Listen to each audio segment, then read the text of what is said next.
अस्सलाम वालेकुम 10th class बेटे। जब मैंने अपना लास्ट टॉपिक एंड किया था तो वहाँ पे एक क्वेश्चन था कि आपने इंडेंजर स्पीशीज़ के जो पाकिस्तान की इंडेंजर स्पीशीज़ हैं उनके नेम बताने हैं। Page number 134।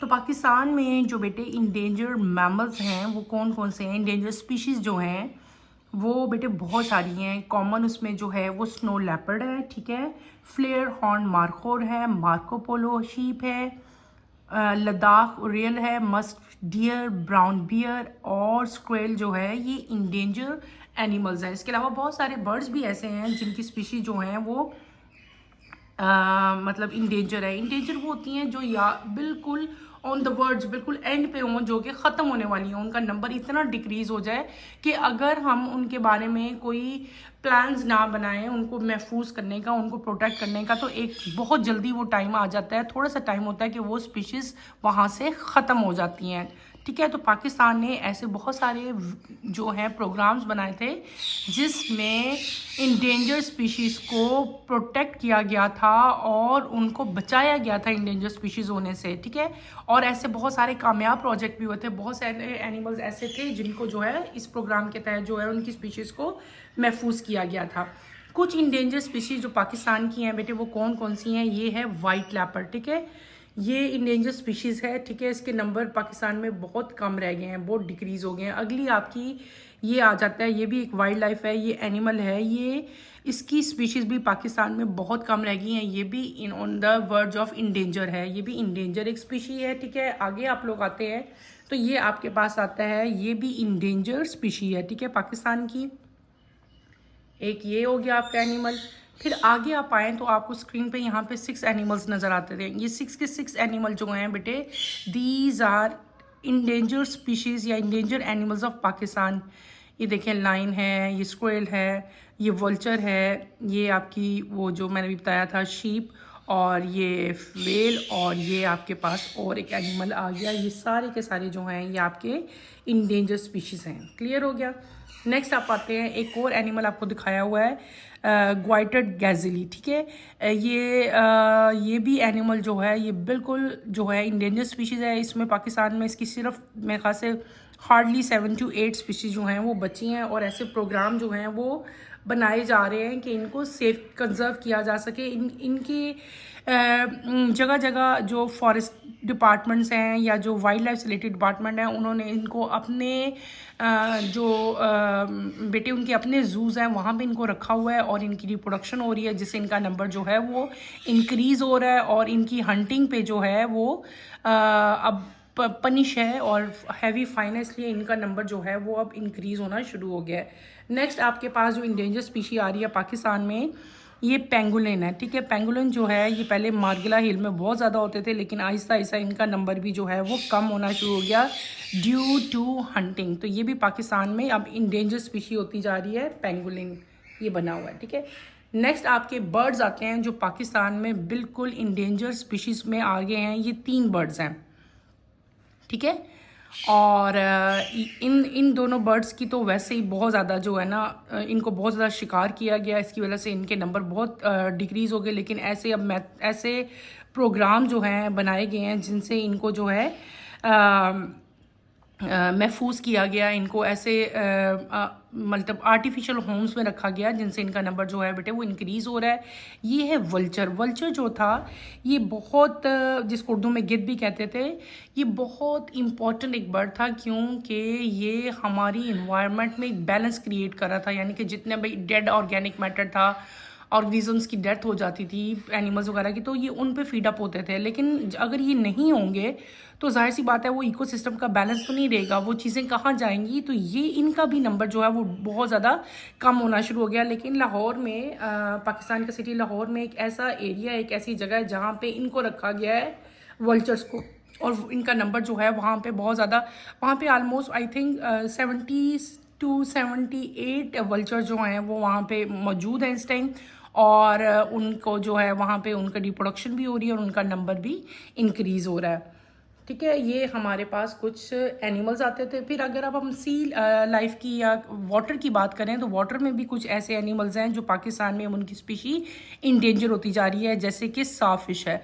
पाकिस्तान में के वाटर में, पाकिस्तान के वाटर मतलब पाकिस्तान में जो दरिया है, जो सी का एरिया आती है, कहीं भी साफिश जो है वो देखने में नहीं आ रही। यानी कि साफिश जो है वो मिल ही नहीं रही पाकिस्तान में। This is sawfish. ठीक है, क्लियर हो गया। तो ये कुछ इंडेंजर स्पीशीज थी जो मैंने आपको दिखाई हैं। आप लोगों को याद हो, हमने एक टॉपिक पढ़ा था लास्ट टाइम जहाँ पे मैंने आपको यूट्रोफिकेशन एक वर्ड पढ़ाया था, याद है? मैं आपको दिखाऊं, यहाँ पे अगर जब हम आए थे तो मैंने आपको एक टॉपिक पढ़ाया था वाटर में, ये आ गया, जहाँ पे हमने इफेक्ट्स ऑफ वाटर पोल्यूशन पढ़े थे। तो मैंने आपको एक टॉपिक पढ़ाया था ना, यूट्रोफिकेशन। यूट्रोफिकेशन क्या था कि ये क्या था, पानी के अंदर बेटे जो वाटर है, जो भी खड़ा हुआ पानी था, आपका दरिया हो गया, आपकी नहरें होगी, ठीक है, लेक्स होगी, जहाँ पे भी पानी था वहाँ पे जब वेस्ट आ रहा था इंडस्ट्रीज़ का, तो ग्रेजुअल इंक्रीज हो रही थी फास्फोरस, नाइट्रोजन और अदर प्लांट न्यूट्रिएंट्स की। तो वो वहाँ पे स्टोरेज हो ही जा रहा था और वहाँ पे एक लेयर बन जाती थी। मैंने आपको बताया था एल्गल ग्रोथ हो जाती है, ग्रीन कलर की लेयर बन जाती है। ये ग्रीन कलर की लेयर क्या करती थी, ये ऑक्सीजन, जो एटमॉस्फेरिक ऑक्सीजन है, उस ऑक्सीजन को पानी के अंदर नहीं जाने देती थी, क्योंकि ऊपर इसने लेयर बनाई होती थी, ठीक है, एल्गल ग्रोथ की। तो जो इक्वेटिक एनिमल्स थे उनको जो है ऑक्सीजन जो है वो नहीं मिलती थी, और क्या होता था, इक्वेटिक एनिमल्स जो हैं वो ख़त्म हो जाते थे, उनकी डेथ हो जाती थी। ठीक है, ये था यूट्रोफिकेशन। मैंने कहा सोचा मैं आपको इसकी भी एग्जाम बता दूं, एक पिक्चर दिखा दूं। बेटे ये चीज़ है वो जो यूट्रोफिकेशन होती है ना। देखो ये पानी है सारा, ये वाटर है, लेकिन ये ऊपर से बिल्कुल ग्रीन हो चुका है, कहीं भी आपको साफ पानी नज़र नहीं आ रहा। इतनी ज़्यादा ग्रोथ होगी, क्या हो गया कि बहुत सारी जो फैक्ट्रीज़ हैं, इंडस्ट्रीज़ हैं, उन्होंने अपना फॉस्फोरस, सल्फ़र, जितना भी मटेरियल है इससे रिलेटेड, वो सारा का सारा इस पानी में थ्रो किया। और from time being Aahista Aahista क्या होता गया कि यहाँ पे एल्गल ग्रोथ होती गई, ठीक है, और इतनी ज़्यादा होगी कि उसने इसको बिल्कुल ऊपर एक लेयर बना ली और इसको कवर कर लिया। ठीक है, ये जो चीज़ है, ये जो मैंने आपको भी एग्जाम्पल दिया है, दिस इज़ यूट्रोफिकेशन। क्या चीज़ है? यूट्रोफिकेशन। क्लियर हो गया? अब तो इसमें कोई मसला नहीं है, कोई चीज़ मुश्किल तो नहीं होगी ना, जब आप लोग देख लेते हैं आपको फिर भूलता नहीं है। दिस इज़ यूट्रोफिकेशन, हमने पढ़ लिया,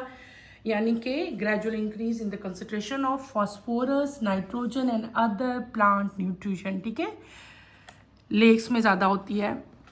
अच्छा, चैप्टर हमारा ख़त्म होने वाला है। चैप्टर के एंड पे आपको बेसिक इन्फॉर्मेशन दी हुई हैं अबाउट डेंगू फीवर, ये भी हम पढ़ लेते हैं। इसका बहुत फ़ायदा है, पेपर्स में तो ये आना है, लेकिन रूटीन लाइफ में भी आपको इसके बारे में नॉलेज होना चाहिए। आपको पता होता है कुछ चीज़ें जो ऐसी हैं, कुछ डिजीज़ जो जिनके बारे में अगर आपको पता हो तो आप जल्दी जो है खुद से ही अपना ट्रीटमेंट कर सकते हैं और जल्दी रिकवर हो सकते हैं। Let's start with the reading बेटे। Basic information about dengue fever. Dengue fever is a viral infection transmitted through a mosquito Aedes aegypti. It has become a major health problem in tropical and subtropical countries, including Pakistan. There are 4 types of dengue virus. Recovery from infection by one provide lifelong immunity against that virus, but provide no protection against infection by other 3 viruses. According to the World Health Organization, there are 50 million dengue infections worldwide every year. Now there are 2.5 million people at risk from dengue. The female Aedes mosquito get the virus when it bite an infected person. When an infected mosquito bite another person, virus enter his or her blood and attack white blood cell. Inside white blood cells, viruses reproduce and destroy them. In severe case, the viruses affect liver and bone marrow. As a result, there is a decrease in the production of blood platelets and patients suffer from bleeding.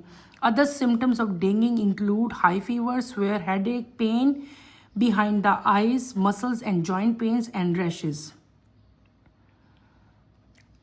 आपको बेटे dinghy क्या चीज़ है? Dinghy fever आपने नाम सुना होगा कि इस पेशेंट को, इस बंदे को डेंगी हो गया, फलाने को डेंगी हो गया। तो ये डेंगी है क्या? डेंगी एक वायरल इन्फेक्शन है। क्या है डेंगी? जिस तरह आप लोगों ने, आपको याद हो, हमने 9th क्लास के स्टार्ट में पढ़ा था बेटे, मलेरिया पढ़ा था ना। मलेरिया भी एक मॉस्किटो के बाइट की वजह से होता था। तो बिल्कुल इसी तरह डेंगू फीवर भी जो है वो एक वायरल इन्फेक्शन है और ये भी एक मॉस्किटो के काटने की वजह से होता है। वो मॉस्किटो जो डेंगी जिसकी वजह से होता है उसका नाम है एडीज़। क्या नाम है? एडीज़। ठीक है, एडीज़ आईगीप्टी AEGYPTI एडीज़। ये आपने नाम इसका ऐसे ही याद कर लेना है। ये बहुत ज़्यादा जो है मेजर हेल्थ प्रॉब्लम है बेटे, ट्रॉपिकल और सब ट्रॉपिकल कंट्रीज़ में, स्पेशली पाकिस्तान में भी बहुत ज़्यादा है। There are 4 type of dengue virus. Dengue virus की 4 टाइप्स हैं। ठीक है, एक वायरस के ख़िलाफ़ तो इम्यूनिटी आ चुकी है, लेकिन बाकी जो 3 हैं उनके ख़िलाफ़ अभी जो है कोई भी इन्फेक्शन के अगेंस्ट कोई भी प्रोटेक्शन या कोई भी मेडिसिन जो है वो नहीं आई। वर्ल्ड हेल्थ ऑर्गेनाइजेशन के जो रीडिंग्स हैं, जो उनके डाटा है, उसके मुताबिक बेटे 15 मिलियन डेंगी इन्फेक्शन जो है वो हर साल होता है। कितना? 50 मिलियन। ठीक है, एवरी ईयर वर्ल्ड वाइड का बताया हुआ, जिसमें से 2.5 बिलियन पीपल जो हैं वो एट रिस्क होते हैं, यानी कि वो इतना उनको ज़्यादा डेंगी फीवर हो जाता है कि उनका बचना जो है वो नामुमकिन हो जाता है। अब इस डिज़ीज़ में बेसिकली होता क्या है, फीमेल एडिस जो है बेटे ये वायरस लेती है कहाँ से? जब वो इन्फेक्टेड, बिल्कुल मलेरिया वाला केस है, जब इन्फेक्टेड पर्सन कौन सा? जिसको ऑलरेडी डेंगी हुआ हो, उस पर्सन को जब वो बाइट करेगी तो उसके बाद अब ये इन्फेक्टेड मॉस्किटो बन चुका है। ठीक है, अब ये इन्फेक्टेड मॉस्किटो जब किसी भी हेल्दी पर्सन को बाइट करेगा तो क्या हो जाएगा? ये वायरस जो है उसके ब्लड के अंदर चला जाएगा। ठीक है, और क्या करेगा? वाइट ब्लड सेल्स पे अटैक करेगा। किस पे? वाइट ब्लड सेल्स पे। और वाइट ब्लड सेल के अंदर क्या होगा? इस वायरस का, किस वायरस का? डेंगी वायरस की बात हो रही है। वाइट ब्लड सेल के अंदर ये जाएंगे, वाइट ब्लड सेल के अंदर इनकी क्या होगी? रिप्रोडक्शन होगी, और ये वाइट ब्लड सेल को डिस्ट्रॉय कर देंगे, ख़त्म कर देंगे, तबाह कर देंगे। कभी कभार जब डेंगी फीवर बहुत ज़्यादा हाई हो जाता है या इसकी रिप्रोडक्शन बहुत ज़्यादा हो जाती है तो फिर क्या होता है? वाइट ब्लड तो ख़त्म हो ही गए हैं, वाइट ब्लड सेल्स तो, लेकिन साथ साथ आपके जो ब्लड प्लेटलेट्स हैं वो भी कम होना शुरू हो जाते हैं। ठीक है, और वायरस जो है वो अटैक कर देता है आपके लिवर के ऊपर और आपकी बोन मैरो के ऊपर। ठीक है, जब वो बोन मैरो और लिवर के ऊपर अटैक करता है तो आपकी बॉडी में, आपके ब्लड के अंदर बेटे ब्लड प्लेटलेट्स होते हैं। ब्लड प्लेटलेट जो हैं वो डिक्रीज़ होना शुरू होते हैं। जब वो डिक्रीज़ होना शुरू होते हैं तो पर्सन की ब्लीडिंग स्टार्ट हो जाती है, पेशेंट की। इसके और मेन और ये इंतहाई स्वेयर कंडीशन हो जाती है जब ब्लीडिंग स्टार्ट हो जाती है। और इसके फर्दर सिम्टम्स कौन कौन से हैं डेंगी फीवर के? हाई फीवर है बेटे, स्वेयर हेडेक, बहुत तेज़ सर में दर्द होना, आंखों के पीछे जो है पेन होना, आपके मसल्स जो हैं इसमें दर्द होना, जॉइंट्स में पेन होना, और बॉडी में जगह जगह रेड कलर के स्पॉट्स बन जाना, यानी कि रैशेस बन जाना। ये क्या है? ये डेंगी फीवर के सिम्टम्स हैं। यहाँ पे आपको पिक्चर दिखाई गई है, ये आपका मॉस्किटो है। इस मॉस्किटो के ऊपर वाइट कलर के स्पॉट्स बने होते हैं छोटे छोटे, इसको हम लोग एडीज़ कहते हैं। ये वो मॉस्किटो है जो कि डेंगी फीवर जो है कॉज करता है। ये देखो, ये इसका स्ट्रक्चर है, इसकी बॉडी पे वाइट स्पॉट्स होते हैं। ये इसके एग्स हैं। ठीक है, ये इसका लार्वा है और ये इसका प्यूपा से दोबारा जो है वो मॉस्किटो बनेगा। नेक्स्ट हम पढ़ते हैं, some time dengue fever convert into dengue haemorrhagic fever, hemorrhagic fever DHF, or into dengue shock syndrome DSS. DHF result in bleeding, low level of blood platelets and blood plasma leakage. In DSS the blood pressure fall dangerously low. There is no vaccine or treatment for dengue fever at present. The only method of controlling dengue fever transmission to check the spread of Aedes mosquito, Aedes aegypti, breed primarily in the container used for water storage, discarded plastic container, used automobile tires and other item that control rainwater. The mosquito can be controlled through proper solid waste disposal and improved water storage practices. Some small species and crustaceans have also been used for killing the larvae of the mosquito. Insecticide sprays have not proved efficient in killing the mosquito because spray does not penetrate all habitats of adult mosquito. Next आपको बताया हुआ था कि कभी कभार बेटे जब आपका ये डेंगी फीवर जो है जब बहुत ज़्यादा हो जाता है तो क्या होता है कि ये डेंगी फीवर, सिंपल जो डेंगी फीवर होता है, ये कन्वर्ट हो जाता है आपका हेमरहैजिक फीवर, इसको कहते हैं DHF, ये इसकी एब्रीवेशन है। इसमें कन्वर्ट हो जाता है, या उसको हम लोग DSS भी कहते हैं, डेंगी शॉक सिंड्रोम भी कहते हैं। इससे क्या होता है कि ब्लीडिंग शुरू हो जाती है, ठीक है। प्लेटलेट्स जो हैं वो बिल्कुल ख़त्म हो जाते हैं और ब्लड प्लाज्मा जो है वो भी ख़त्म हो जाता है, जिसकी वजह से ब्लीडिंग स्टार्ट हो जाती है और ब्लड प्रेशर जो है वो बिल्कुल लो हो जाता है, बिल्कुल गिर जाता है। ये जो आपका डेंगू फीवर है, इसके अगेंस्ट अभी तक बेटे कोई वैक्सीन, कोई ट्रीटमेंट नहीं आई। सिर्फ एक ही मेथड है इससे बचने का, वो क्या है कि आप जो है मॉस्किटो से जो है वो बचें, इस मॉस्किटो की बाइट से। और इसके इससे बचने का भी जो है वो कोई ख़ास मेथड नहीं है, सिर्फ ये मेथड है कि हमने वो जगह ख़त्म करनी है जहाँ पे जो है इनके लार्वा जो है वो ग्रो करते हैं, ये अंडे देते हैं या लार्वा से दोबारा जो है मॉस्किटो बनता है। वो क्या है, वो है पानी। जहाँ पे भी आप पानी देखो, स्पेशली साफ़ पानी खड़ा देखो, उसको ख़त्म करो।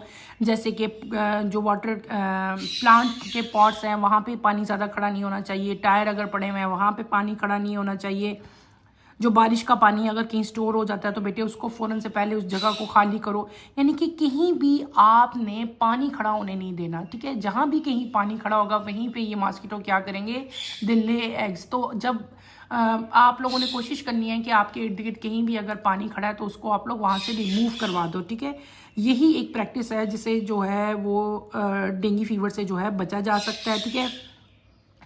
और मतलब सॉलिड वेस्ट डिस्पोजल बनाया जाए और वाटर की जो स्टोरेज है उनको इम्प्रूव किया जाए, ठीक है। इसके अलावा है स्मॉल फिश और क्रस्टेशियंस, ये दो चीज़ें ऐसी हैं जिनकी वजह से मॉस्किटो के लार्वा को भी ख़त्म किया जाता है। इसके अलावा बहुत से एरियाज़ में स्प्रे भी की जाती है, मॉस्किटो किलिंग की स्प्रेज मिलती है ना, वो भी की जाती है। लेकिन मॉस्किटो किलिंग की स्प्रेज जो है ना वो ज़्यादा इफेक्टिव नहीं है, क्योंकि वो ना सिर्फ ऊपर वाली लेयर्स पे स्प्रे होती हैं और डीपली नीचे जाती नहीं है, और वो सारे के सारे जो मॉस्किटोज़ या उनका लार्वा है उसको ख़त्म नहीं करती, ठीक है। ये बेटे हमने एक डिज़ीज़ पढ़ ली, बेसिक इन्फॉर्मेशन हमने सिर्फ पढ़ी है, इसका कोई लंबा चौड़ा सारा रिप्रोडक्शन का सारा जो मेथड है वो आपके कोर्स में नहीं था। सिर्फ और सिर्फ सिंपल जो थी इन्फॉर्मेशन थी डेंगू फीवर के बारे में कि डेंगू फीवर जो है वो किस मॉस्किटो से होता है, ठीक है। इसके सेंसेस बताए हुए थे कि कितना कितना ये हर साल इफेक्ट होता है। दूसरा जो है कि ये क्या करता है, जब ये इन्फेक्टेड पर्सन से हेल्दी पर्सन को बाइट करेगा तो उसमें जो है ये ट्रांसफ़र हो जाएगा। फिर इसके सिम्टम्स क्या थे, मैंने आपको सिम्टम बताए थे। हाई फीवर था, स्वेयर हेडेक थी, पेन थी, मसल्स और जॉइंट्स में पेन थी और बॉडी के ऊपर रैशेस थे, ये इसके सिम्टम थे। और बेसिकली इसका ये करता क्या है, ये आपके वाइट ब्लड सेल्स पे अटैक करता है। वाइट ब्लड सेल के अंदर इसकी रिप्रोडक्शन होती है, ये उनको डिस्ट्रॉय कर देते हैं और उसके डिस्ट्रॉय करने के बाद जब इनका नंबर बहुत ज़्यादा हो जाता है तो ये आपकी जो ब्लड प्लेटलेट्स की प्रोडक्शन है उसको भी डिक्रीज़ कर देते हैं, ठीक है। ये कुछ रीज़न्स थे। इसके बाद इनके बचाव के तरीके थे कि इससे किस तरह बचा जा सकता है, तो वो सिर्फ और सिर्फ कोई ख़ास मेथड नहीं था, सिर्फ एक ही था कि आपने जो फ्रेश वाटर डिस्पोज़ल है, जिधर जिधर भी पानी खड़ा है उसको आपने डिस्पोज ऑफ करना है, ठीक है। और पानी कहीं भी खड़े होने नहीं देना और वाटर स्टोरेज जो प्रैक्टिसेस है उनको इम्प्रूव करना है।